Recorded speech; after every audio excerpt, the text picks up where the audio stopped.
Think about your business, your steps. What is my everyday course of business, my daily routine? And how do I incorporate AI into that? How do I reduce my time needed to accomplish that so I can get out from a computer screen or a cell phone or a laptop, et cetera, and get out in the field? This Right. business is driven by relationships.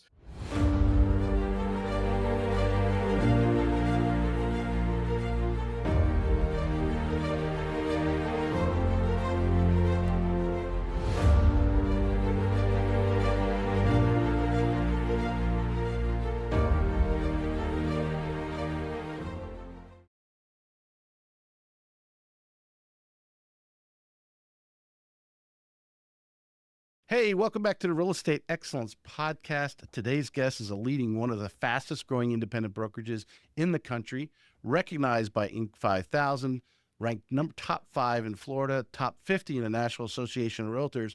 He's a true industry operator, balancing brokerage growth, tech innovation, coaching, and national leadership. From building a business in Honduras to overseeing thousands of agents across the 5 states, he's done it all. Let's welcome Jonathan Lickstein to the show.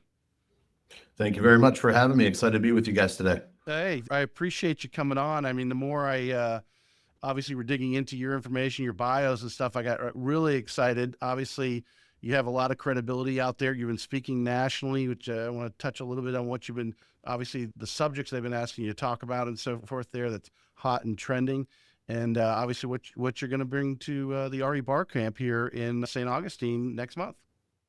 I'm really excited to be part of it. I've heard about the One Coast Bar Camp here for several years now. And being that I don't live in the local area, it's always been a big challenge to get there. And fortunately, I was able to interface with one of the organizers at another bar camp in Orlando, and they invited me to join, and I'm excited. I've heard it's the biggest, the best, and the most exciting, and I can't wait to be part of it. Well, definitely led by Kim Knapp over the past years. I know she stepped aside. Kim's definitely a big influencer, but I mean, yeah, there'll be 12 to 1500 agents there, and obviously, supporting vendors as well. And I've been going, I think the last 3 or 4 years, and it's always good. And agents anxious to, pick up some tips, some tricks, types of things that they should be doing in their business. And everyone always has a great time as well. So I want to kick it off a little bit. Jonathan, I'm going off your LinkedIn. You started your real estate career in Honduras. Is that correct? That is correct. Everyone has a story of how they got into this business. Someone tapped them on the shoulder, someone pushed them, or they just didn't know where to go. So, hey, I got my real estate license and kind of fell into it. Mine's a little bit of a different story. I was studying mechanical engineering at Georgia Tech in Atlanta, and I was on a scholarship, played baseball, ROTC, and love baseball. It's a big part of my life and my kids' lives. It's kind of that generational pass down, right? Mm-hmm. And so I played on the club baseball team while I was on an ROTC scholarship, tore tendons in both of my ankles, and couldn't have my scholarship anymore. I couldn't take the physical fitness test for ROTC. So thankfully, I did well in school, in high school, and I had a full ride to the University of Florida. So I said, okay, going to take the rest of the semester off and travel, and I will utilize my scholarship to go to UF, and I'll figure out where I'm going in life. So on my semester off, I traveled, ended up landing on a little island in Honduras off the coast called Roatan. Scuba diving, Mecca, absolutely gorgeous. Second largest barrier reef. We are looking for somewhere to go for spring break, and my wife and I and my son are actually certified, and we're resort type scuba divers. But I'll have to look into that. You highly recommend Roatan for scuba diving? Oh yeah. Oh yeah. Second largest barrier reef in the world. It is absolutely breathtaking to dive down on that wall that you have this abyss of darkness on one side and this tropical utopia on the left. It's absolutely breathtaking. You should definitely go there. Wow. That's actually what got me into it. But anyway, so I fell into life traveling here. And like many men, our stories have started with, I met a girl and ended up staying there for a little over 5 years and managed a restaurant. Next door was a real estate office. And I said, hey guys, this is not a long-term career path for me managing a deli in Central America. I'm looking for a real job. Who do you know? 2 days later, started with them. built the largest network of long-term rentals and property management clients on the island in its history, and used that to go into sales, transition back up here into Florida, and started with location that I've been with for 15 years now, and in the business for a total of 20. So kind of a unique, I fell into it instead of engineering or law like my family typically goes. And I'm loving every minute of it. My first curiosity is, what did you do there with that office to build such a reputation around the entire country? So as I mentioned, I met a girl. And the native language there is Spanish. And I'm a white boy from Washington, D.C. I don't speak Spanish. Hola, baño, cerveza, very limited vocabulary. So I picked up Spanish while I started to date this girl over a few months, and diving in and being the expat American on a local island in a third world country that could both speak the language of the people investing and buying there and wanting to live there, as well as speaking the language that all contracts were written in. Everything was in Spanish. It was this nice little meld of creating a network locally. You could walk into any dive shop or bar, and they would hand you my card if you wanted to live there. So starting with that, there's no difference, regardless of where you are in the world. If you build a network and a referral base, it's going to work out very well. And that's where I first saw that firsthand, as I built as a 19-year-old kid selling $500,000, $1 million properties in a third world country, that your network is your net worth. And it truly started to build right there. Did you feel, my curiosity there is, obviously you're learning their language, and how to relate and network with them, but being American and speaking English, and I would imagine a good bit of their tourism are Americans. Very true. Americans, Canadians, and Europeans are the absolute bulk of the marketplace there. It's not really locals. When you're working in a third world country, it's very difficult for local population to change classes. The lower class are always the lower class, the middle class always the middle class, et cetera. So all the investment came in from expats and foreigners that wanted a vacation home and rented out the rest of the year, or buying as a second home. And that's why we were so affected by the US economy when everything went down here in 2006 to 2008, as things started crashing and burning. It really affected down there because everything was a liquid asset. So we would see people liquidate their properties down there to survive in the US and Canada. And it just rippled down into that marketplace immensely. So do you take this girl back to the States? What happens? I did. We moved up here in 2010, and that's where I started with the company I'm currently with and have been with. Unfortunately, we're no longer together, but we have 3 beautiful children, and I have a great partner now that is even better. Okay. All right. Tell us what's your initial shock. Obviously, you learned real estate in Honduras and on Roatan, and now you come to the States. What's some of the, I mean, obviously people don't know the difference. Different countries do things different. What are some of the things that you had to become aware of very quickly? And obviously now you're going to do real estate in the States.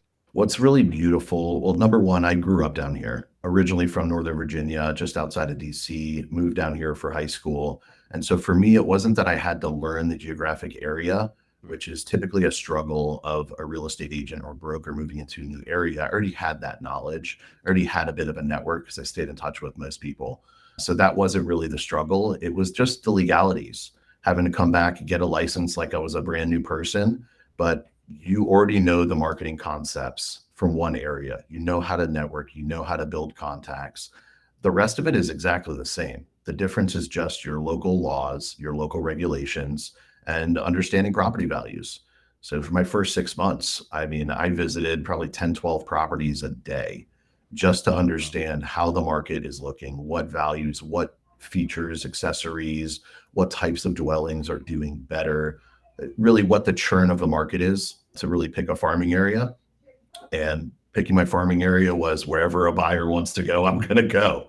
And that's just how it started. And as you build more of a network, it just honed into more of a local marketplace that we all kind of fall into in our trajectory of our careers. But the big difference is really not being afraid. You have to if you're going into a new area, you have to be unafraid of your shadow. You have to be unafraid of meeting people. And your goal every single day is, I need to meet 10 people, which qualify to 3 quality contacts that will turn into something or will refer me someone. So it was my goal to look at homes. It was my goal to get out there. Right. Sometimes I just park myself at a Starbucks or a Dunkin' Donuts and just talk to random people, but that's kind of how I am. If I'm in line at a grocery store and you're in front of me or behind me, by the time we leave, you're going to know who I am, what I do, and how to get a hold of me. And something funny I threw out there, most likely a dad joke. That's kind of my forte. You said you had a certain phrase. I'm going to kind of summarize it, but the networking and kind of just what we're talking about, introducing yourself to other people and building that network. When I had Marky Lemons on a couple of years ago, before she was our keynote a couple of years ago at the RE Bar. Love Marky. She talks, she tries to put 8 people a day into her CRM. And it sounds like you kind of have that same mentality. Absolutely. And whether it's yourself, pushing yourself to get out there and just have conversations, or talking to people with something you're already interested in. A big part of my involvement when I first came back here, I had my first son already. He was born down in Honduras. So he was turning 4. And coming back into a newer area, I had not lived in the city of Boca Raton before. I needed to meet people. So signed him up for local youth sports at 4 years old. He was not doing a whole lot with it. Couldn't dribble, couldn't shoot, couldn't pass, but he was there. And I had that opportunity sitting in the stands to bond with other parents that were going through the same process, trying to get their kid out to socialize. Right. And really, the bulk of my business as a practitioner before I became non-compete came from relationships with youth sports organizations, coaching teams, meeting the parents, volunteering on the board of directors, meeting parents, getting involved. Any opportunity you have that you can display or demonstrate that you're a trustworthy and knowledgeable individual, take that opportunity. My best referral came off of a parent who had just moved there, worked with an agent, hated their experience, and decided to rent. And just one conversation led to another. Hey, you have that relationship, but if I can answer anything and help point you down the right path, I'm happy to do it. And then just sending emails out for the team using my real estate email with my email signature. Finally, they came back to me. Then they referred multiple other people to me by sharing that experience and turned one little conversation into over $6 million in sales from that one convo. So it's really important to put yourself out there and bond over a common interest.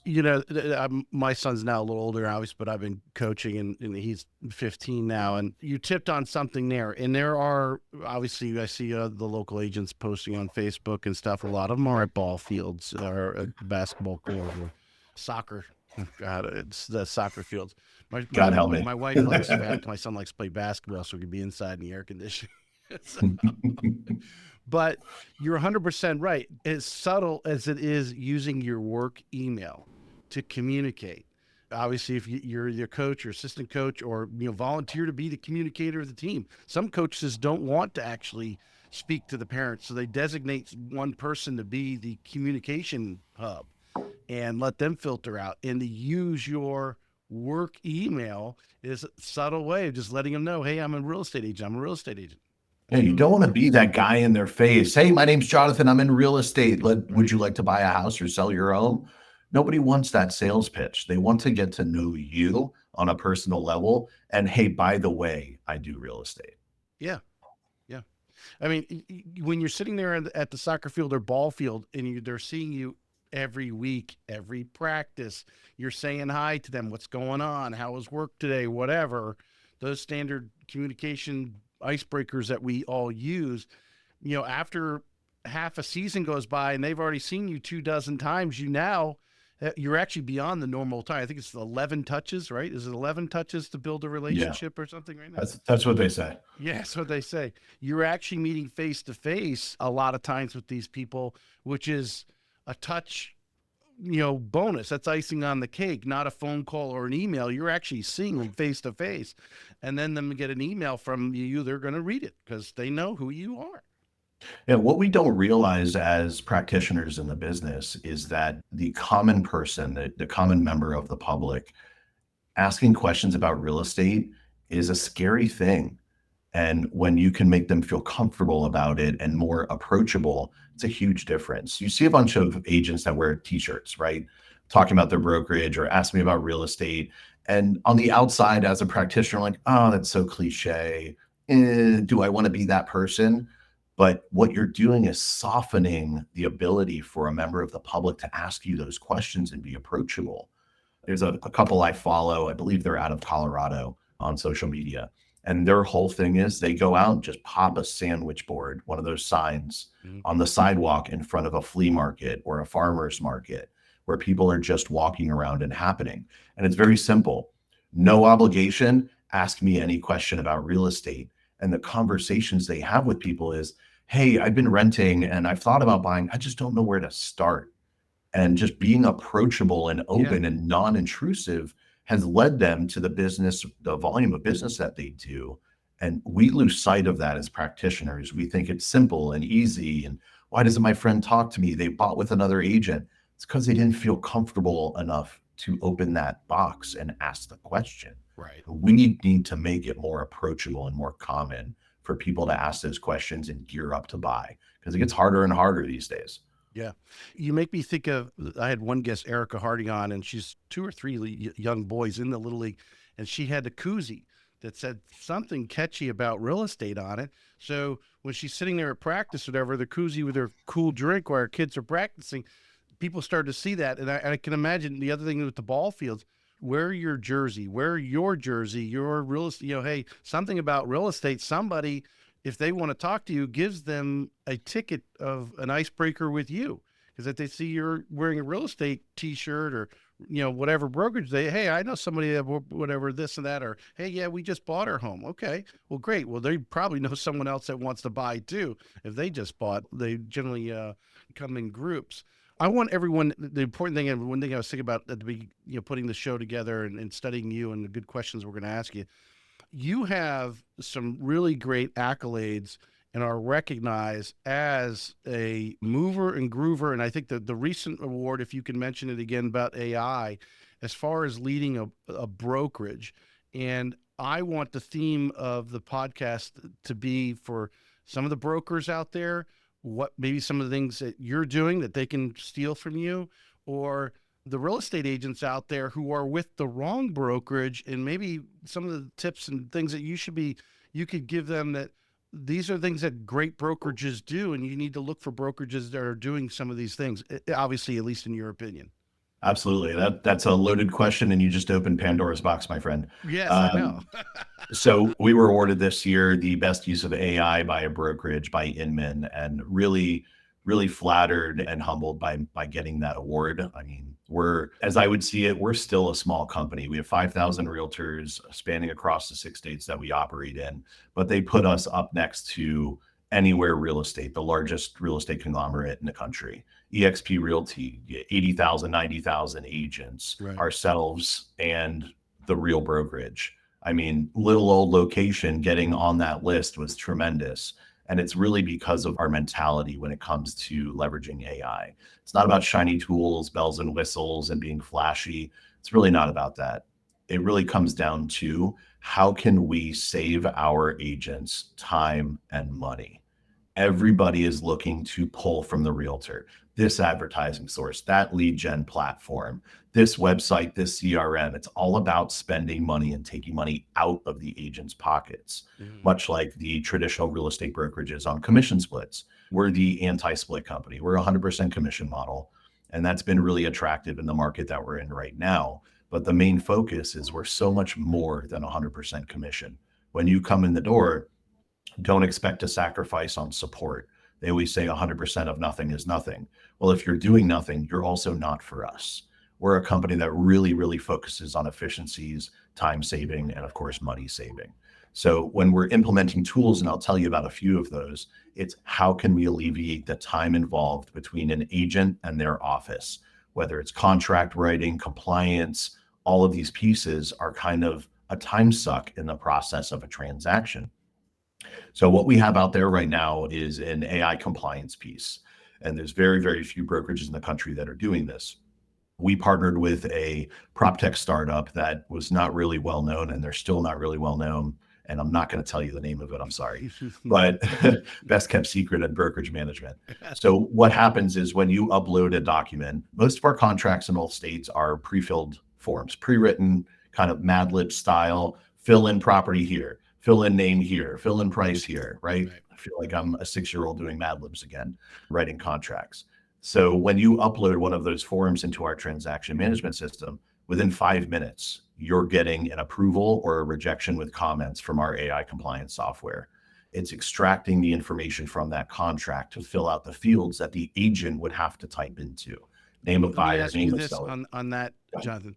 Obviously, would you agree? I'm a mortgage lender, so I'm not, although my wife is a real estate agent, and I, obviously hear the stories from their end. But one of the most important things that brokers need to do is have some sort of way to review contracts, especially of newer agents, to make sure everything's in compliance.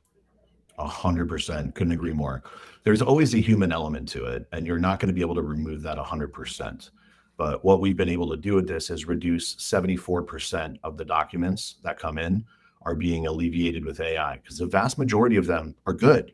And you can create automation triggers that say, if this, then that. It's comparing the buyer brokerage agreement to the compensation agreement to the settlement statement to make sure it all aligns with the rules that have been put out there Awesome. in the process. So before something's paid out, there is absolutely a human element that goes over everything for a final review. But along the way, you have the initial contract, the addendum, the extension, et cetera, that come in. And if we can alleviate that time for them to hear back or know they have to make a correction, it helps us nip those issues in the bud. And that's been a big piece of it. The next one I want to tell you about is getting support from your broker. A lot of times it comes down to one person, that broker at the top, that the agent is out at a listing appointment and they need an answer from their broker. We created an AI avatar and took 12 million words of trainings we've done, policy and procedures manuals, and a litany of education and coaching manuals from people like Tom Ferry, Mike Ferry, that we've pulled down and taken best practices guides and loaded this into this massive knowledge database. So you can chat. Can I simplify that? Is that like building a GPT? Yeah, pretty much. Yeah. It's leveraging the developer tools from OpenAI. Mm-hmm. So we've created this closed ecosystem that only works with our knowledge base, doesn't go out to the public internet. And you can question and query this agent from your cell phone, from our app, from our web portal. Any question you'd be asking your broker, it speaks to you like it's me. We've loaded my tonality in there based on my emails and my speeches, et cetera. So when you're talking to it, you feel like you're talking to me. And our next iteration of that is loading that into an AI voice component where you can call in addition to texting or chatting. Wow. But if you stump it, it creates an appointment on my calendar for us to talk. I love it. It's awesome. Wow. The next one we're going into Yeah, is really, go ahead. this is what's heating up. And I sit on various emerging technology panels. I'll be running the top brokers and emerging technology committees for Florida realtors this coming year. And the question that's been coming up in conversation is, how do we make writing a contract easier, simpler, more time efficient? I just showed a house and they want to write an offer. I have to drive back to my office or drive back to my house, draft it up, send it for electronic signature. It is a voice assistant that will allow you to speak the terms of the contract and create a draft for you, hits your inbox, tweak it, send. And as it learns and does better with pronunciation or enunciation of different spellings of names, it will get better and better to maybe you don't have to edit anything and you can answer all of those questions on the fly in a conversation. Okay, this is a condo. What is the condo more than 3 stories? Great. We know what we're going to need to put in there. And asking all these qualifying questions so that you can ultimately save the time and get that contract into a buyer's hand faster. That's really important for one of those markets with buyer competition that I know we're going to get into towards the end of 2026. It sounds like to me you've really, I call it gumpified, really simplified. I mean, we're so used to our generation. I know I'm older than you, so we didn't have computers in our dorm rooms or anything like that. But we would go over and use the word processor just to type up. Electric typewriters came around when I was in high school. Let's just put it that way. You just aged yourself, sir. When you took a computer class in my high school, you were actually telling it what to do, where now it's how you operate the software. And it sounds like to me, if I can use an analogy, you've taken the AI that's out there, you've taken the real estate routine stuff that needs to be done but is important, and you've gumpified it down to where an agent can just plug in, like you said, just ask the question, just like they're on Google, or obviously simply upload their contract and hit a button and say, review my contract. They can handle that and they're going to use it. Yeah, there's so many ways that AI is being leveraged across our profession that agents get very distracted. And I need this, I need that. We had mentioned in the previous conversation before recording about a natural language home search. Mm-hmm. You don't have to go solve every problem that's out there with AI. Think about your business, your steps. What is my everyday course of business, my daily routine? And how do I incorporate AI into that? How do I reduce my time needed to accomplish that so I can get out from a computer screen or a cell phone or a laptop, et cetera, and get out in the field? This Right. business is driven by relationships. Weaken your time that it takes on the minutia and the administrative aspect and get yourself out in the field. Build relationships, have conversations, because that's where your deals are coming from. Right. Well, would you say, in leading onto that or tagging onto that, that's allowing you as a broker, I imagine you have some sort of level of staff that's supporting your agents as well, and doing all different types of things that the operations of a brokerage should have. It's helping them actually do more and get more off the plate of the agent to allow them to do what you're saying, and that's be face to face, get out on the street. 100%. Alleviating as much as you can of the back end stuff that frees up the ability to scale. And that's really the key to our growth. You can't just hire your way out in the brokerage business where our margins, most brokers' margins are very small. They're very, very slim. So you can't just hire your way out. Hey, I need a coacher and a trainer. My people are too busy. I'm going to bring in somebody else and have them start leading education. You can't just do that. It's not going to end up adding to your ultimate ability to continue to scale and grow. So we've had to leverage technology and third-party products in order to get to the point where we can free up the key staff to be more impactful with agents, to be more hands-on and available. A big stigma against 100% commission companies is, hey, I pay them very little, I should expect very little. And that's not the case. In real estate, you have to provide certain services, regardless if you're a 50-50 split or if you're a 100% commission company. The agents still expect the same from you if you want to grow and be an impactful company for the agents that work with you. So technology has really afforded that opportunity to continue to have one-to-one conversations.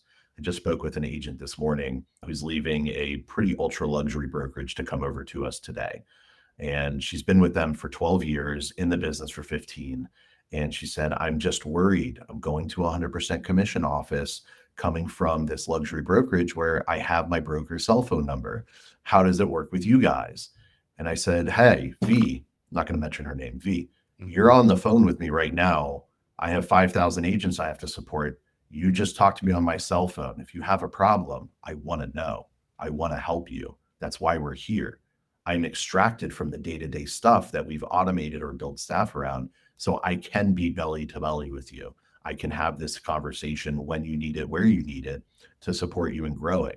And that person is not only going to come on board, but once she has her first experience having that belly to belly conversation about an issue, she becomes a raving fan and a lifer and will continue to refer people to join the company. And that is how you scale. There's no magic bullet of advertising to recruit. There's no magic process. It's all about people, but more so how you treat people, how you make them feel. The very first question that I have when I told you I go on and search what's the best questions to ask you and your background versus what's trending right now. It's going to lead into that. But I wanted to ask a quick question at what point did you obviously, to scale, you have to duplicate yourself. You obviously can't be in all 5 states at the same time. You can't be in all these offices. At what point in your career you're like, hold on a second, I need to step out of the business to help put in some systems like the AI we were just talking about. At what point did you realize that? That's a tough point of realization. I mean, we want to be everything to everyone. And for many years, I was the managing broker of the state of Florida for our company. And we did have other brokers in other states, but Florida was just running so much smoother at a large scale than some of our smaller operating states outside.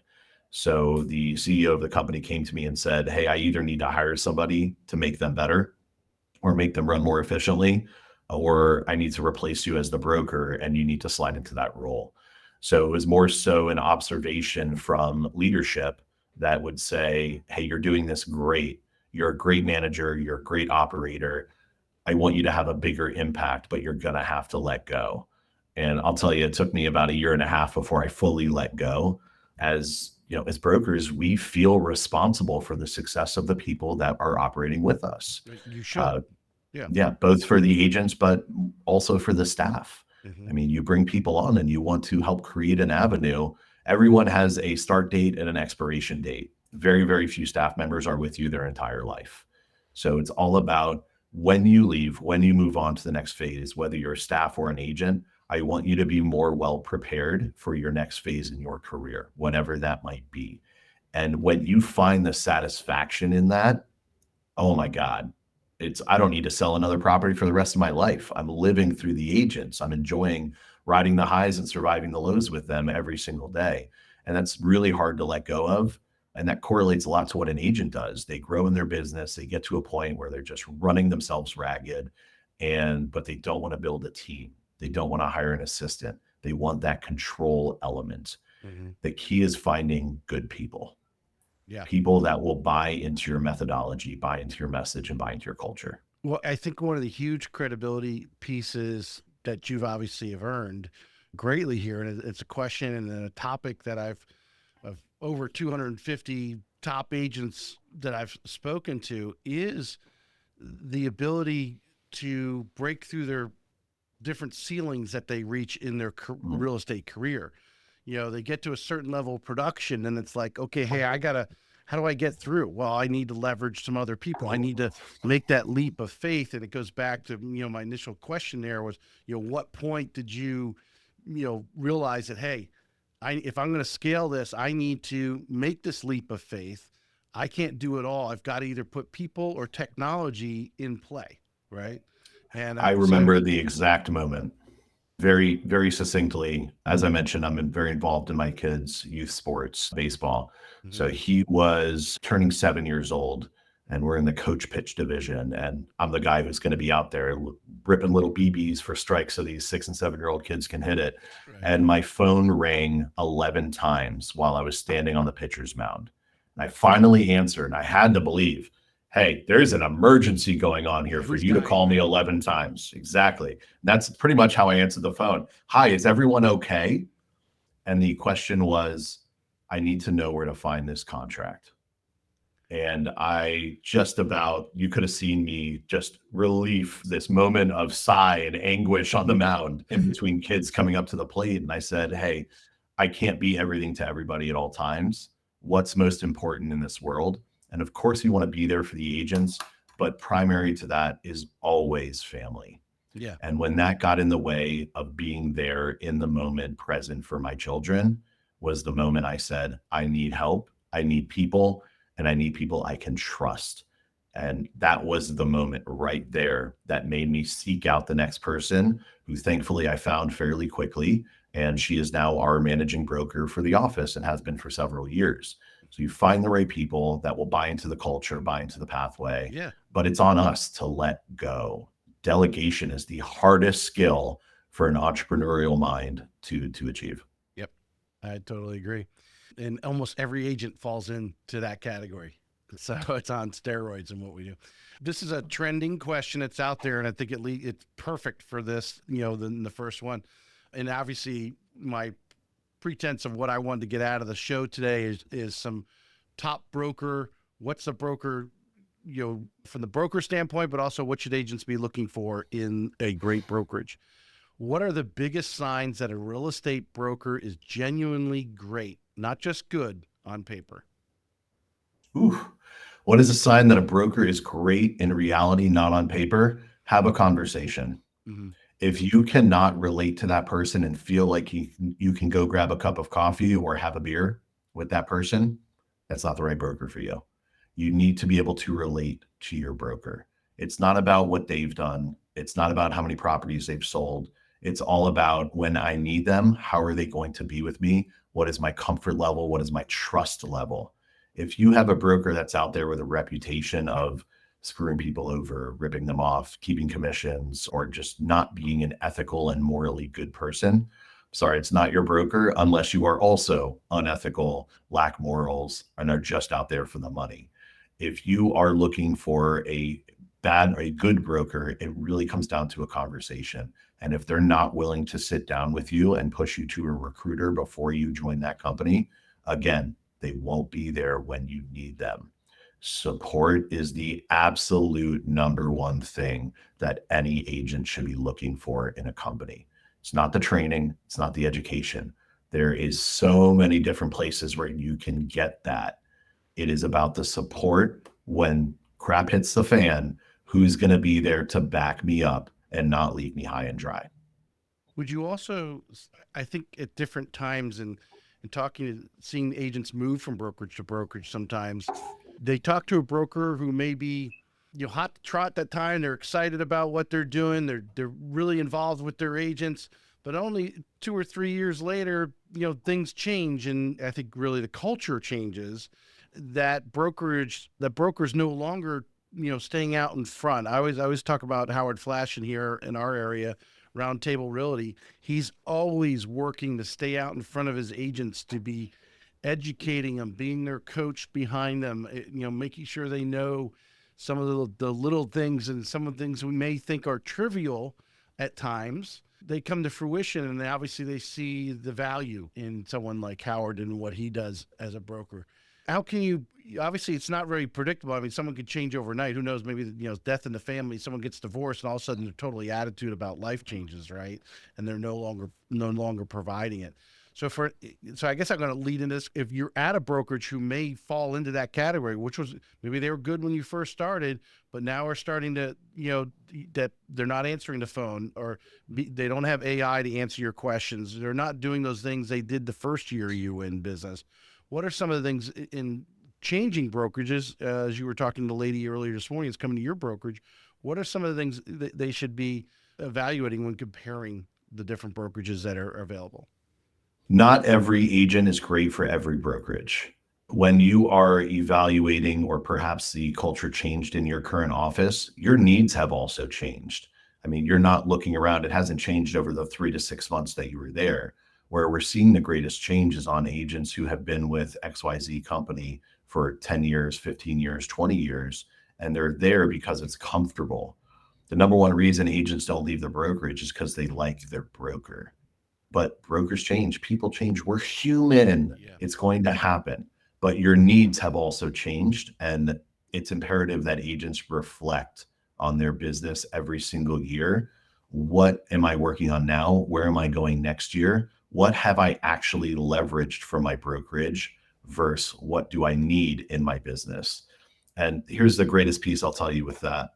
People think that they're not all commission splits are bad. Let me start with that. Okay. If you're with an office, you're paying a split and you're getting a value for that split, don't go anywhere. Stay there. It's working for you.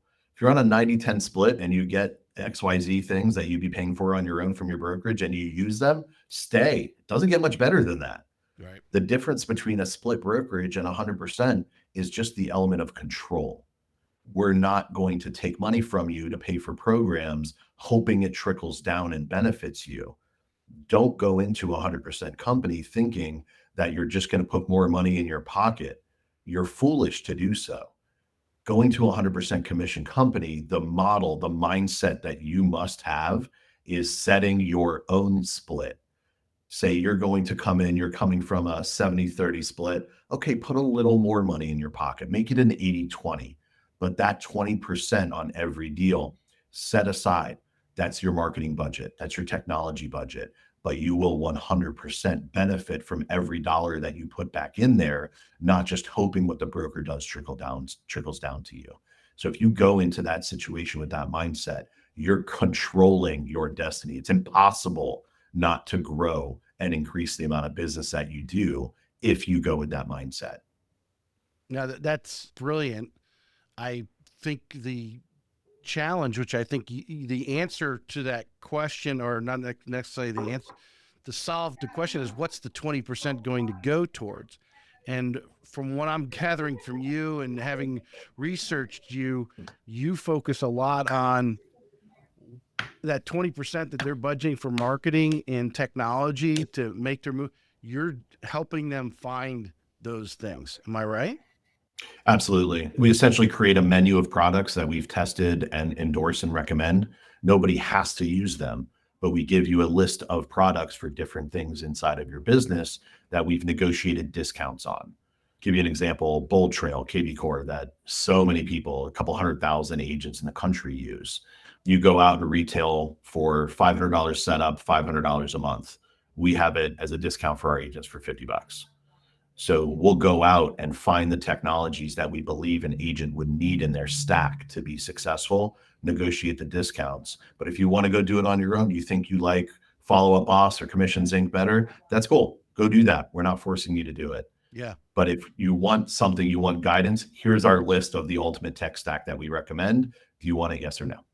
Yeah. No, I actually thought of at one time, to use the podcast at times to allow some of these vendors of these different support products, whether it's a CRM or all the different things, all the bells and whistles, shiny objects that agents look at, and actually have them on and, ask questions, do an evaluation, because I like a lot of entrepreneurs, they blow a lot of money on something that they looks good. They're at a trade show. The great sign me up. And they spent whatever amount of money, $1 to thousands of dollars on this thing, and never actually truly implement it because they don't have time, and they don't have someone there, obviously, there to look over their shoulder, so to speak, and say, oh yeah, this is how you do that with that CRM. Because we know these CRMs can do a lot of things that we don't even use them for. And I think that's such a vital and very important thing, because so many agents blow money on stupid stuff. I spoke with an agent yesterday. Yeah, 100%. We've definitely spent more on less, right? I had a conversation in our back training room yesterday. An agent popped in during lunch and he said, hey, I signed up for Bold Trail and I haven't even logged in. And he's been paying for it for 6 months. And the question is, hey, are people really getting leads from there? And I said, you're asking the wrong question. You can't open a retail store and just expect people to come in. Right. Your website, your CRM is like opening a retail store. You still have to bring people through the front door in order for it to be beneficial and buy your products. So it's not about which one you go with, it's how you use it.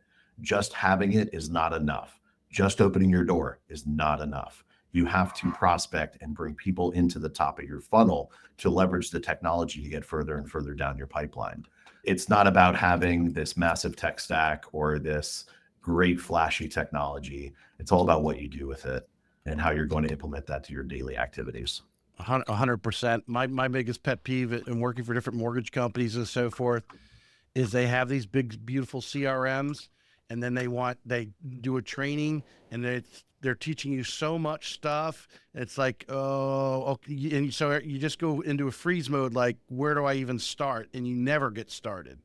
Information overload. If you're going to do it, you've got to have someone there. And obviously, if everyone's using the same CRM in your office, you can have those little, okay, guys, today we're going to learn how to do this one thing. It's going to take 20 minutes. Constant. And then put some auto things in play that I think we love. One thing you mentioned that I just want to hit real quick, yeah. You talked about having vendors come on and pitch their products or like beta test their products on your show. Yeah. That would be an extremely cool show if you could get 4 vendors, essentially a pitch battle between CRMs and websites. That would be incredible. And I would gladly watch that. Okay. I'll have to figure out how to put that together. Some people flashed in front of my mind, but yeah, you're right. It would be, definitely a worthwhile show. And obviously then they even go back and forth. Yeah, like you said, why their product is better than others, and back and forth. I'll make my popcorn. There's so much money blown on so many things, and they never have time to really put them in play and so forth. And we'll see some of that at RE Bar Camp. I just think of last year's RE Bar Camp. My wife, who's an agent, she bought something and it's still sitting practically in its box over there. So, One of those 360 cameras that follows you around? something like that, yes. How should modern brokerages be structured to support both new and experienced? Are you bringing on new agents? Or are you generally like Absolutely. You are, okay. So Yeah. how should modern brokerages be structured to support both new and experienced agents for long-term success?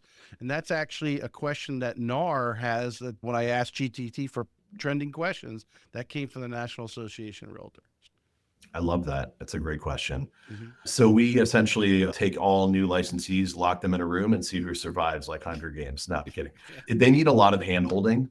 So what has been integral in our ability to maintain or create success from new licensees is one of two directions, actually one of three. So I do an open call every Monday from 11 to 12 a.m., 11 a.m. to noon.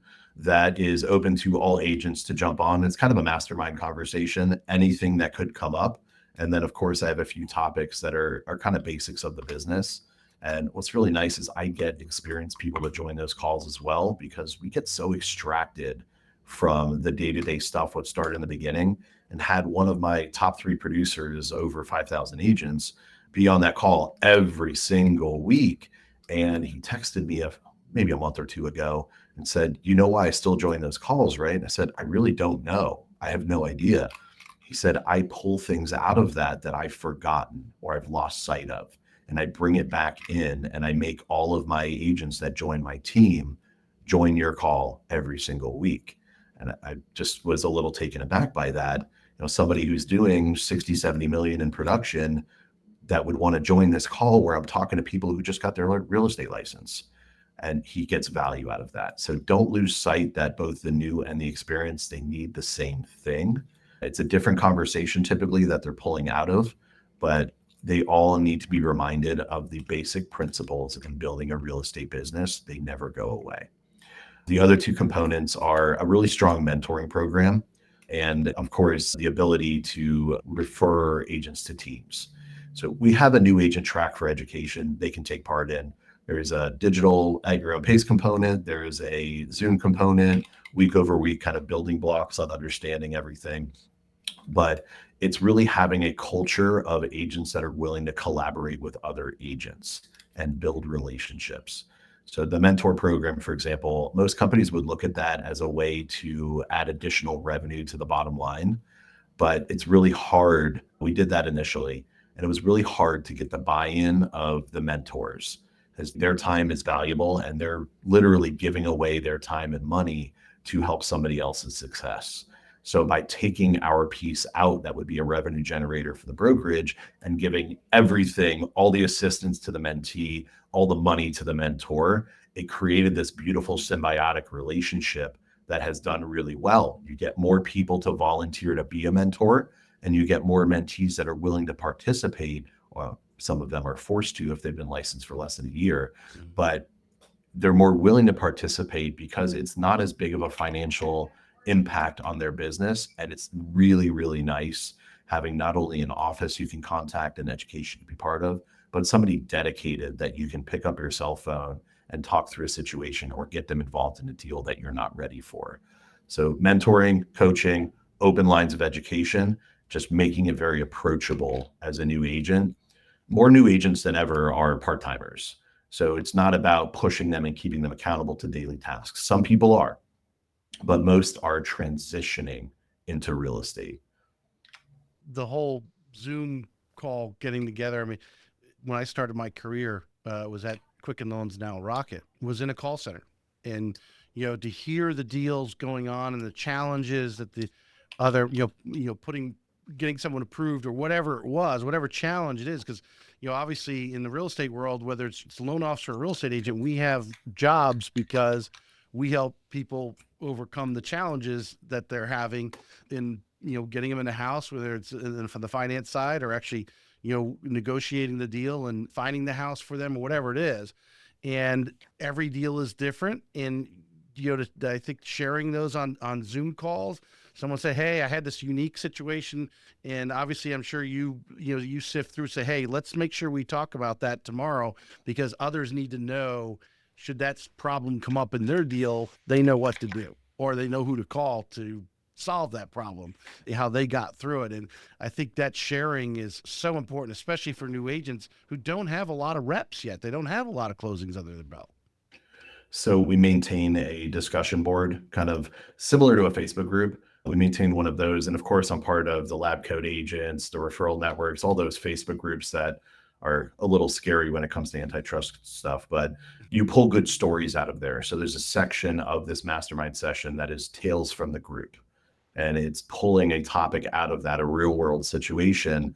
Anytime it gets more than 50 to 100 comments, I archive that, throw it on my list, and that's going to be a tales from the group story, where you throw the question out to the group and you're trying to engage with people on the call to get their perspective or their perception from it, and kind of just talk it out in an open forum, and everybody learns from it. Yeah, no, that's that. So it's a hot topic because all of a sudden it's got 50 comments, and now it's got your attention to go in and check it out, because obviously 50 different people are commenting on it. Many others are probably could learn from it. That's brilliant. We've kind of have gone over, just in our general discussion, we've covered a lot of these questions. I don't want to beat the horse here, but Inman had, and obviously you've spoke at Inman, right? Inman, you got your AI award from, was it from Inman, right? Yeah, it was from Inman. I spoke at the Miami Connect event this past year. Okay. So Inman had a couple trenders on here. One of them, relates to the technology. Well, let me ask the question away. What support systems, tech, CRM, marketing, mentorship, should every brokerage deliver in 2026? And I want to tweak that a little bit, because we've kind of talked about some of that stuff already, but what do you foreshadow 26, 27 that you're working on now, or trying to get some knowledge on, to stay out in front of your agents, obviously to deliver great value as a broker from the standpoint of technology? It's a very interesting question, and I think it's going to be a different answer for each different type of business model or brokerage style. If you're a boutique brokerage with 15 to 50 agents, your technology stack and your focus for next year is going to be very different than mine. Mine is very, very focused on data, alleviating some of the licensing aspects of running a brokerage, paying a third-party transaction management platform to kind of hold the infrastructure of where things are done. You're very limited, and you've heard this on the MLS side, but data is extremely valuable, and it becomes more valuable the more that you capture, but also the sentiment and how you're leveraging it. I will never be the broker that takes my agent's customer information and circumvents the agent. I will never be that person, recorded, marked, permanent ink, never going to be that person. But what we will do is advocate for the agent and bring the customer back. One of the weakest things in a realtor's business is their follow-up post-transaction. Jared James, a very well-known real estate coach and influencer, one of the favorite lines that he ever says is, there is no such thing as a past client. It's the question of when your client is going to transact again.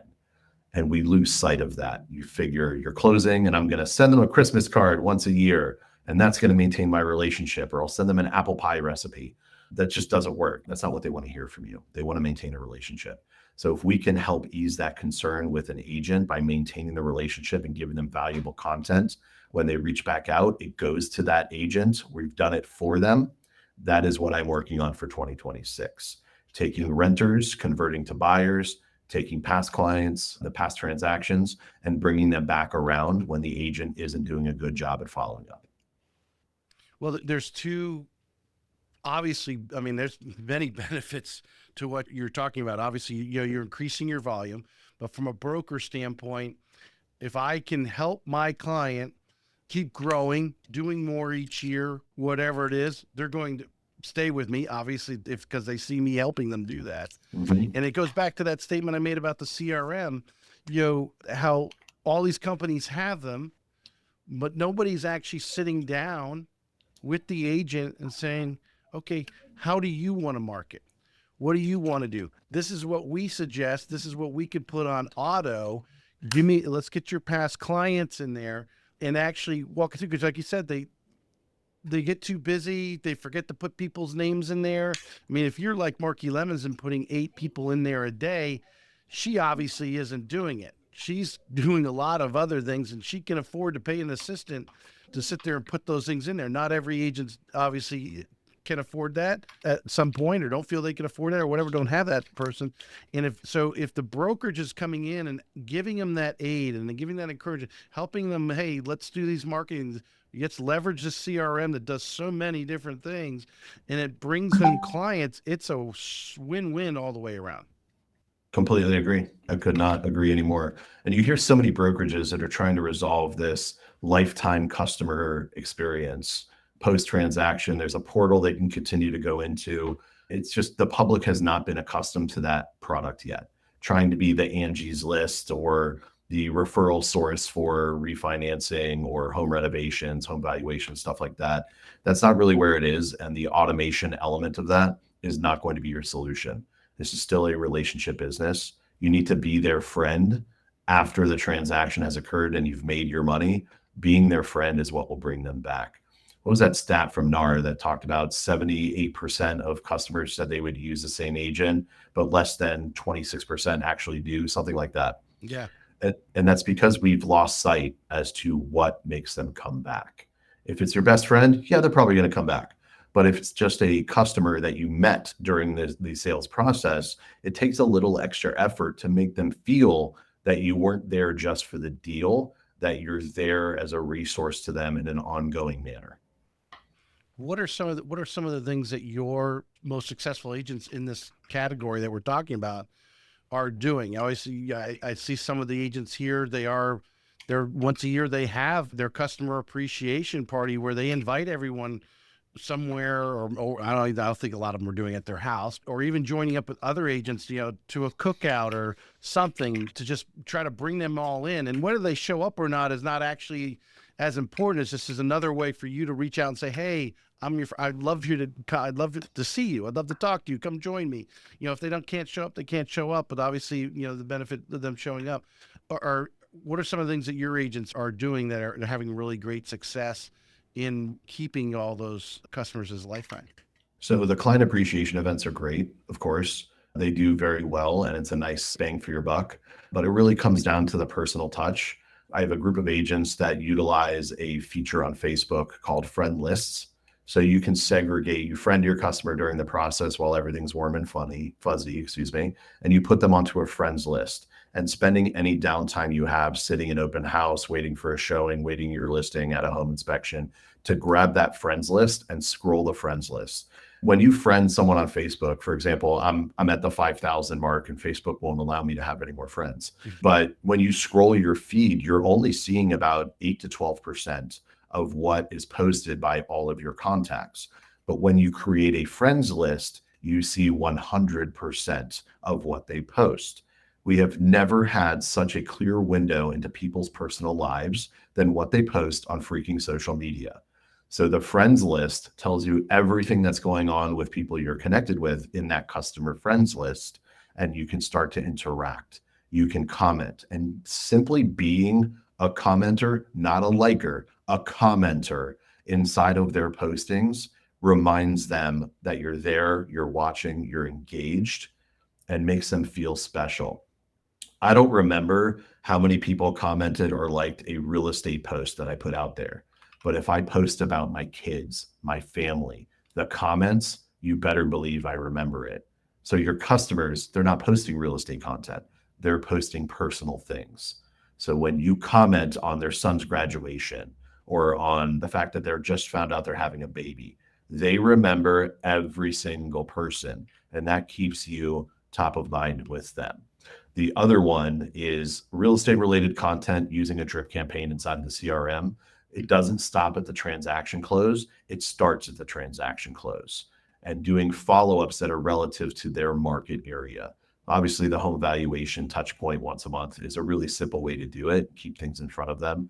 There's really nice third-party tools for that. If you haven't checked it out, check out Cocoon, Kukun. PropTech startup was part of the NAR Reach program a couple of years ago. Really, really intriguing platform We always want to know what's going on with our neighbors as homeowners, who's pulling permits, who's renovating, who's expanding, who's selling, what's going on. And that product will tell you all of that stuff. Integrate that to your CRM and create triggers of, hey, your neighbor's house just went on the market. I thought you'd want to know. Nobody does that. Cocoon. Cocoon. Check it out. K-U. K-U-K-U-N. K-U-K-U-M-N. Like in N, November. correct. Yeah. I have no interest in them whatsoever. I don't have an agreement with them. I just like their product. But well, I mean, and then there are a lot of the things out there that can really tell you some stuff, but that's like, well, I mean, the service we have, where I can go in and look at real estate numbers, I can look at our loan officers' numbers and so forth. For instance, they sent me an alert and said, "Hey, this customer you did their mortgage for back in 2021, they're putting their house up for sale.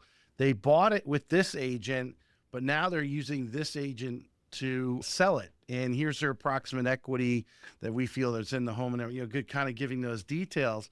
But like you're right, if you want to be seen as an expert in the neighborhood, be seen as the concierge, be seen to be as the person who's in the know, Cocoon can give you those little gossipy things that go on ahead of time and can lead into a conversation or just an opportunity to touch one of your past clients. Like that's all we need.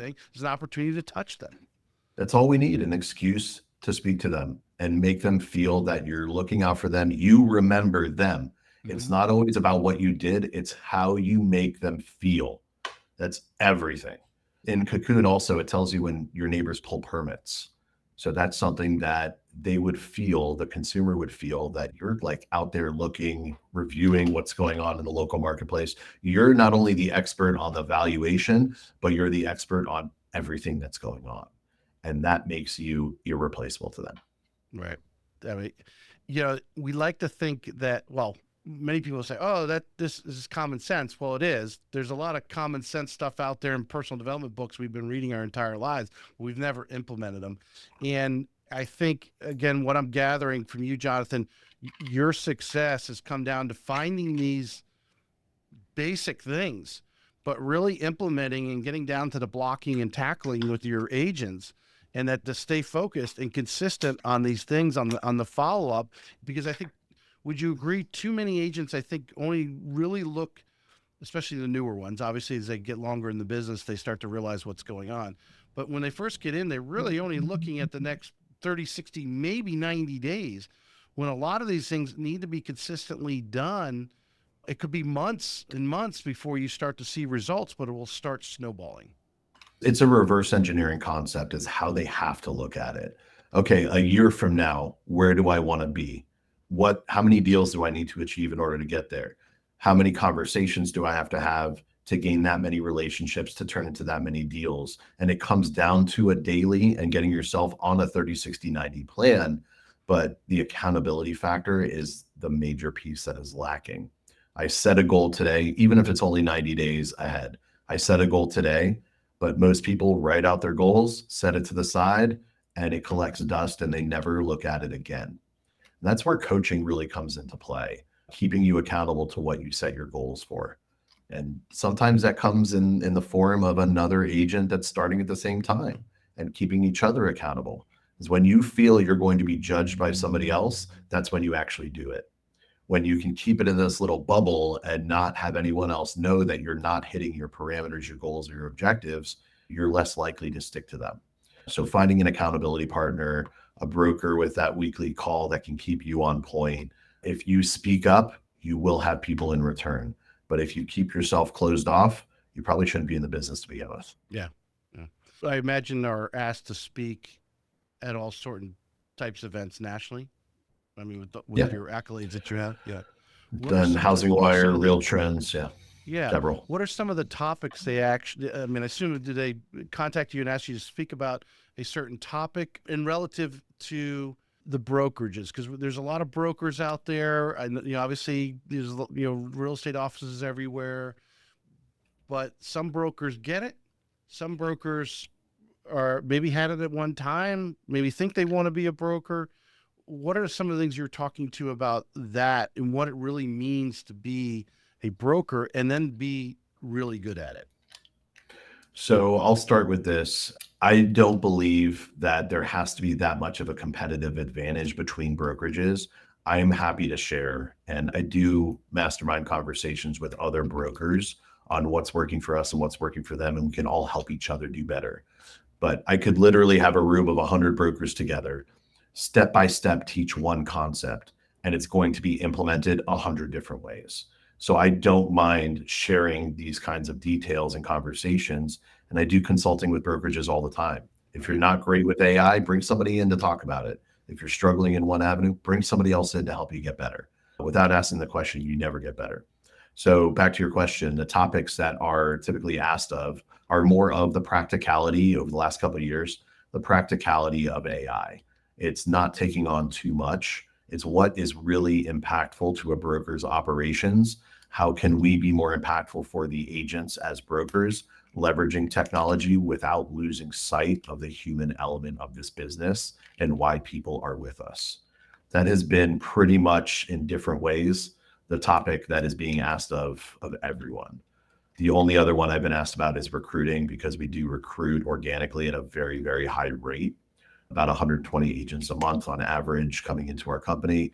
And we are not the stock giveaway multi-level marketing downline. It is, we're in the business of selling real estate and helping people be successful and make money in doing it. So it's not that it's going out and creating this massive network effect where we're going to IPO and everybody gets stock incentives, et cetera. It's really about doing the business, but doing it in a different way. Well, would you agree probably a really good test for a broker, if they're good or not, is when your current agents are recruiting other agents and saying, hey, you need to come over here because of Jonathan or so and so forth, to support people in there. And that's truly the compliment. Would you agree? It absolutely brings a tear to my eye every time I hear it. 100%. About 55% of our recruits every month came from another agent within our company. Right. And the biggest flattery is when an agent who used to be with you is now with a different company and sends you people. That is the ultimate compliment. And the woman this morning I mentioned, the 12 years with a luxury brokerage, Right. she was referred by an agent who left me about 5 months ago.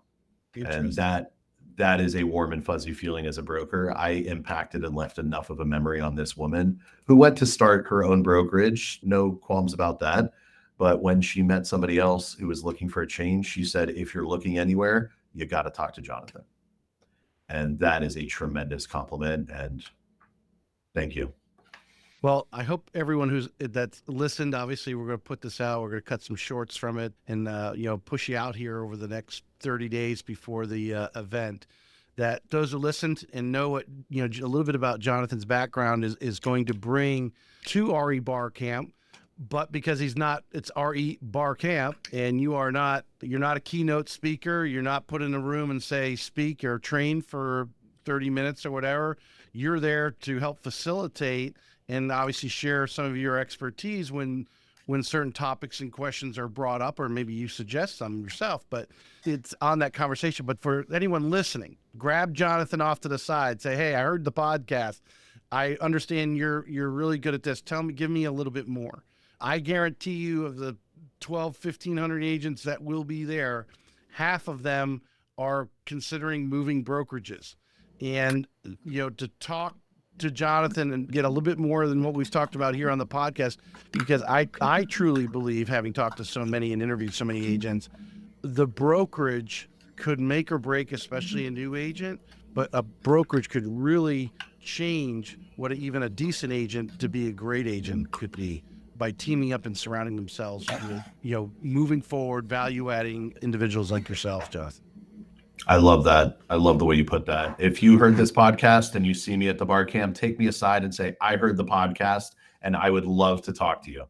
Well, I appreciate you coming on today. This is really great stuff. We're going about an hour and 12 minutes now, and that's why I try to round it up. I don't know how many people often listen, but this was a really good one. Definitely one of the top ones for people to listen to, because it is a topic. What's it take to be a great broker? And then what is the traits of a great brokerage for the agents who are looking for that place to be and call home? And I think Jonathan gave you some great insight today. I appreciate you coming on, Jonathan. We'll see you next month.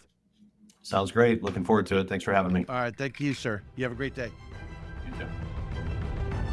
This may be it for today's episode of Real Estate Excellence, but we both know your pursuit of excellence doesn't stop here. To connect with the best of the best and really take your skills to the next level, join our community by visiting TracyHayesPodcast.com, where you'll meet more like-minded individuals looking to expand their inner circle and their personal experience. That's available at TracyHayesPodcast.com.